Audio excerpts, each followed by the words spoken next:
Եկել է ապրելու ժամանակը։ Մեծարգո պարոն վարչապետ, սիրելի կուսակից ընկերներ, ես այսպես եմ անվանում այն ժամանակաշրջանը, որ մենք հիմա ապրում ենք եւ որը ապրելու ենք հունիսի 7-ից հետո։ Մենք մշտապես մեր զրկանքները արդարացրել ենք պատերազմով, չլուծված կոնֆլիկտներով, չհաստատված խաղաղությամբ։ Մենք այսօր ունենք այդ խաղաղությունը շատ ծանր գնով, բայց հաստատվել է այդ խաղաղությունը։ Հետևաբար,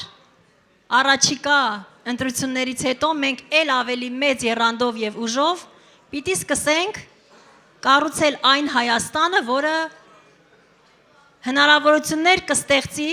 լիարժեք ապրելու համար, արժանապատիվ ապրելու համար։ Սիրելի կուսակցականներ, որպես կուսակցության հիմնադիր անդամ ես միշտ կարևորել եմ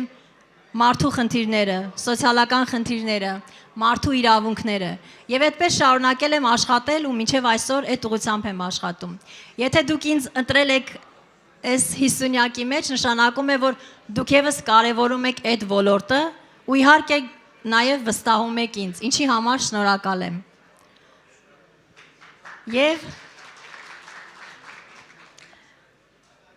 քանի որ ուրախ ավտոբուսում իմ մյուս գործընկերների հետ այդպես այդ տեմպով եւ այդ արագությամբ երթևեկելու մեծ հնարավորություն չունեի, ես անպայման ցանկացա լինել Գյումրիում այս ամփոփիչ հանդիպմանը եւ ասելու ձեզ, սիրելի